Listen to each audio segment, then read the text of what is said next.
Selamat pagi anak-anak. Selamat Selamat pagi, pagi, Bu. Bu.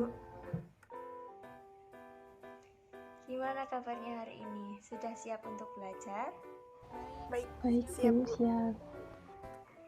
Oke, jika sudah siap,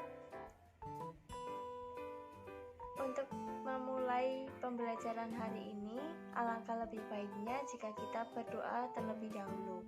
Berdoa menurut agama dan kepercayaan masing-masing. Berdoa mulai. Berdoa selesai. Nah, untuk hari ini apakah ada yang tidak masuk? Masuk semua, Ibu. Hadir semua ya berarti ya. Oke, kita mulai ya pembelajaran kita hari ini. Hari ini kita akan membahas mengenai jurnal dalam perusahaan dagang. Tujuan pembelajaran kita hari ini adalah siswa mampu menjelaskan dan juga memahami serta mempraktikkan penjurnalan dalam perusahaan dagang.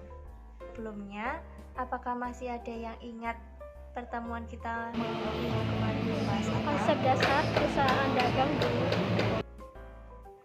Ya, betul sekali Mbak Sonia. Kita kemarin membahas mengenai konsep dalam perusahaan dagang. Nah, apakah masih ada yang ingat pengertian perusahaan dagang itu apa?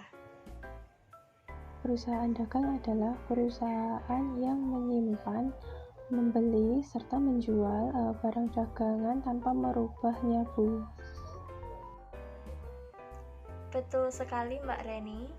Perusahaan dagang adalah perusahaan yang kegiatan utamanya membeli barang kemudian menjualnya kembali tanpa merubah bentuk dan yang lainnya. Nah, saya mau bertanya lagi. Masih ada yang ingat tidak karakteristik dari perusahaan dagang yang membedakan antara perusahaan dagang dan perusahaan jasa? Kegiatannya hanya membeli barang, kemudian menjualnya kembali lagi, Bu. Ya, benar sekali Mbak Melinia. Perusahaan dagang memiliki karakteristik yaitu menjual barang yang telah dibeli sebelumnya tanpa mengubah bentuknya. Nah, yang membedakan dari perusahaan jasa adalah perusahaan jasa itu hanya memberikan jasa. Nah, karena sudah pada paham semua, kita lanjut untuk materi yang selanjutnya ya, yaitu jurnal dalam perusahaan dagang. Akan masuk ke dalam materi kita hari ini, yaitu jurnal dalam perusahaan dagang. Dalam perusahaan dagang ada dua metode yang bisa kita gunakan, yaitu metode periodik dan metode perpetual. Perbedaan di antara keduanya adalah metode periodik, semua pencatatan transaksi kita sendiri-sendirikan, yaitu misalnya transaksi pembelian, akunnya kita berikan pembelian. Kalau penjualan kita masukkan ke dalam akun penjualan. Nah, berbeda dengan perpetual, di mana akun-akun yang berkaitan dengan barang dagangan kita berikan akun persediaan barang dagang. Nah, sebelumnya, jika kalian sudah membaca materi kita, pasti kalian sudah tahu akun-akun yang ada dalam perusahaan dagang. Nah, langsung saja kita masuk ke materi kita. Nah, berikut merupakan saldo normal rekening dalam perusahaan dagang. Untuk akun persediaan, saldo normalnya ada di sebelah debit. Untuk akun pembelian ada di sebelah debit. Retur pembelian ada di sebelah kredit. potongan pembelian di sebelah kredit, penjualan di sebelah kredit, dan juga potongan penjualan di sebelah debit, retur penjualan di sebelah debit, biaya pengangkutan pembelian dan penjualan di sebelah debit. Oke, jika sudah mengetahui saldo normal rekening perusahaan dagang, kita dapat membuat jurnal dari transaksi-transaksi yang ada pada perusahaan dagang. Nah, di sini ada cara mencatat transaksi ke dalam jurnal umum perusahaan dagang. Untuk yang akan kita bahas pada hari ini adalah metode periodik. Untuk metode perpetual kita bahas di pertemuan berikutnya. Yang pertama, penjualan kredit. Penjualan dicatat ke akun penjualan yang bertambah di sebelah kredit, dan juga karena di sini kredit, maka piutang usaha kita bertambah di sebelah debit senilai nominal yang kita jual. Yang kedua, ada retur penjualan secara kredit. Nah, karena tadi ada barang yang mungkin rusak atau ada barang yang salah, maka pembeli bisa mengembalikan kepada kita barangnya dengan mengajukan retur penjualan, di mana ini nanti kalau di jurnal retur penjualan bertambah di sebelah debit dan juga piutang usaha berkurang di sebelah kredit.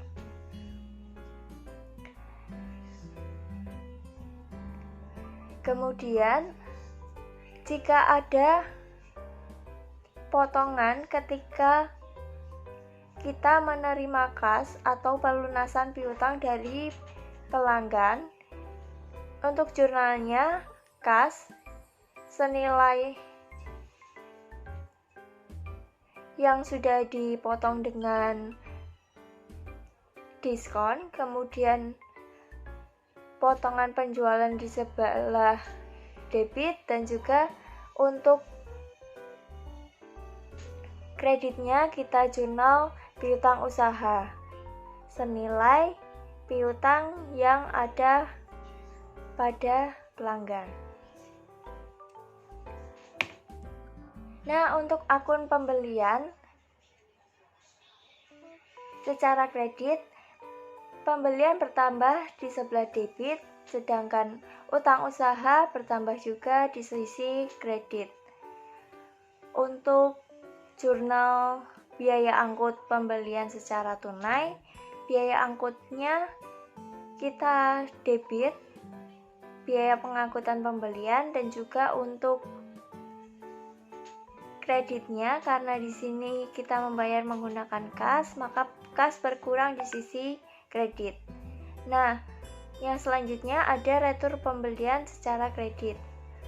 Di sini utang usaha kita berkurang karena di sini kita meretur atau mengembalikan barang yang rusak atau salah pesan.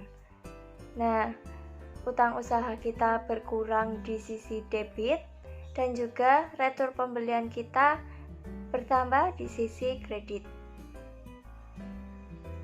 Untuk yang selanjutnya ada pembayaran potongan tunai. Nah, untuk pembayaran potongan di sini kita membayar utang yang ada setelah dikurangi oleh retur dan juga potongan pembelian.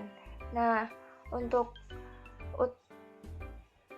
pembayaran utang ini untuk metode periodik kita debit utang usaha atau utang dagang, kemudian untuk sisi kreditnya potongan pembelian dan juga kas. Oke, jika sudah, apakah ada yang Masih bingung atau ada yang ingin ditanyakan? Saya izin bertanya, Bu. Mengapa kita bisa mendapatkan diskon? Terima kasih. Ya, pertanyaan yang bagus sekali Mbak Jayanti. Terima kasih atas pertanyaannya. Nah, diskon diberikan pada saat syarat yang minggu kemarin sudah kita bahas, yaitu syarat-syarat dalam perusahaan dagang terpenuhi. Misalnya, pada saat kita membeli barang pada tanggal 2 Mei, nah, ada syarat pembelian yaitu 2 garis miring 10 N30. Nah, di sini artinya ketika kita membayar atau melunasi hutang pada sebelum 10 hari atau tidak sampai 10 hari dari tanggal yang sudah ditentukan. Karena di sini misalnya tanggal 2, otomatis jika kita melunasinya pada tanggal 11 atau tanggal 12, asal tidak melebihi tanggal 12, itu bisa mendapatkan potongan 2% dari harga total. Seperti itu Mbak Jayanti. Apakah ada feedback atau ada yang ditanya lagi? Untuk saat ini tidak ada, Bu. Sudah paham. Oke. Yang lain mungkin ada yang mau ditanyakan? Tidak ada, Ibu. Sudah paham. Karena tidak ada yang ingin bertanya, saya ingin bertanya. Di sini saya memiliki 2 kasus soal, yaitu yang pertama, pada tanggal 10 Februari PT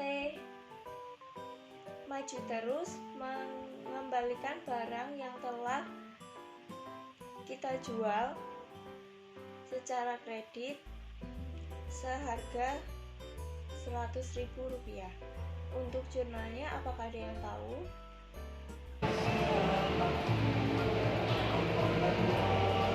Meter penjualan di sebelah debit sebesar 100.000, lalu piutang di sebelah kredit sebesar 100.000. Ya, bagus sekali Mbak Sonia, jawabannya betul.